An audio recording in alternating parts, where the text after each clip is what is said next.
An E. coli outbreak has made more than 24 Coloradans sick and has resulted in 1 death. Good evening, I'm Kim Christensen. And I'm Marshall Zellinger. A quarter of the ingredients in McDonald's Quarter Pounder are off the menu as a result of that E. coli outbreak. The Centers for Disease Control say everyone who is sick had eaten a Quarter Pounder. 9 News reporter Lauren Scafidi asked health experts how they trace one person's illness back to the source. Could I get a Quarter Pounder with cheese? Sorry, we don't have the Quarter Pounders at the moment. Denied at the drive-thru. McDonald's Quarter Pounder is making people sick. Yeah, so this is a multi-state outbreak. The Centers for Disease Control and Prevention is investigating dozens of cases of E. coli across 10 states linked to the Quarter Pounder. Dr. Rachel Herlihy with the State Health Department says more than half of those cases are in Colorado. 26 cases total. Among those 26, 1 death has occurred. We know that they're on the western slope. We know that they're in the mountain region. We know that they're along the Front Range, so really throughout the state. Doctors who diagnose E. coli have to report it to the state.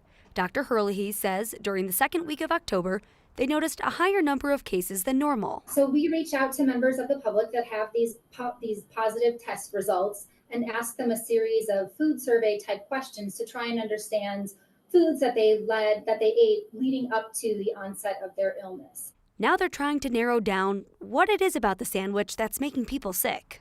Onions are certainly being looked at because they're a unique ingredient, the type of onions that are used in Quarter Pounders, as well as beef is continuing to be investigated as well. Other beef products at McDonald's, including the cheeseburger, hamburger, Big Mac, McDouble, and the double cheeseburger, are not impacted. The McDonald's president says you can still get your fix, and maybe even a McFlurry. Is the ice cream machine working? Yeah.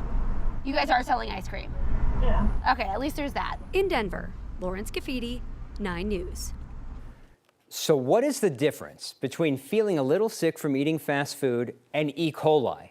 Well, E. coli symptoms include number 1, stomach cramps, number 2, and number 3, nausea and the stuff that comes with nausea. It's most common to get sick about 3 days after you're exposed, but it could be up to 10 days later. If your doctor believes you have an E. coli infection, be prepared to share a list of what you ate and from where. It was another warm, dry day across the metro area today, and it looks like that trend will continue through most of the week. Changes appear to be on the way next week, and then there might be some snow in some places. Wait, what did you say? Yeah. But we're waiting, The Kathy. S word, it's the waiting Marshall. game of the fall. Marshall, it's the S word. Kathy knows this about me. Like we're deep into October and we're still in these I was trying to wear a snow hat today. You were? And by like 10:30, I was sweating. It's like dying. Yeah. It's like Well, too much. Yeah. Like a trendy Californian. Keep it handy. It's a good look on you on a day when it's sunny and 75, but it will be really nice and necessary next week when it turns colder and we could see our first freeze and first snowfall. But back to that sunset, Kim, that you were talking about. Sun going down at 8 minutes after 6 now, and the color in the sky really was something today. We have cooled back a bit from our high of 76. Temperatures are in the 60s this hour as we're tracking a high thin veil of clouds over northern Colorado. We have some changes coming. The impact of the changes, the potential for cold, rain, and snow next week. That's right. The first freeze is certainly likely, and maybe rain mixing with snow Tuesday into Wednesday. Temperatures are still very comfortable out there. 63 in Denver, 54 in Colorado Springs. But watching the wind may increase ahead of a dry front for Friday, and that will mean elevated fire danger heading into a nice weekend before we get to all those changes I just alluded to. So I'll have the timing and impact of all of that coming up. Thank you, Kathy. An investigation is underway into what started this fire inside a detached garage today near Johnstown. 9 News viewer Jacob Lopez sent us this video just after 6 p.m. showing some intense flames from a garage in the Coyote Ridge subdivision. A number of different agencies were called out, including Front Range Fire Rescue, and that fire agency said around 25 firefighters were needed for this. Some are still on scene tonight, checking for hot spots and investigating the cause. We're told nobody was hurt. There are several cities asking residents for more money this election. Voters in Westminster will see a measure on their ballot that would increase the city's sales tax. 9 News reporter Ria Jha is in Westminster. And Ria, this would help fund the city's fire department. Yeah, and we're talking about ballot measure 3C. So what this would address is some critical needs that firefighters say this department is essential for this department to grow. We're outside of Station 1 here, and what this ballot would address are some new improvements here, which would be on the list among many other things. So the proposed sales tax is 0.5%, basically 50 cents for every $100 spent. The money would go towards an expansion of the Westminster Fire Department, hiring nearly 50 new firefighters and paramedics, adding 2 ambulances and fire engines, building 2 new fire stations, and renovating 3 old fire station buildings, including the one we're at. I spoke with August Rashi, a firefighter here and executive board member of their union, Local 2889. He says the fire department needs this money to keep up with how fast the city is growing. I have been a firefighter for 10 years. My first year we ran just north of 9,000 calls. Last year we ran 17,000 calls.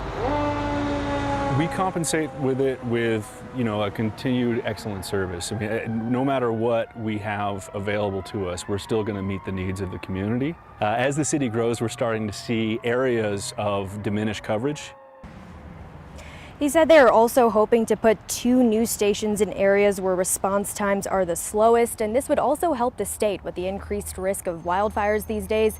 This would help this fire station help other fire stations in other jurisdictions. Reporting live in Westminster, Rhea Cha, 9 News. All right, thank you, Rhea. We certainly see them all respond when things like that happen. Thank you so much. Most firefighters work 48-hour shifts, which means they sleep on the job at times. And with constant calls, that's not always easy. A new study is looking to change that.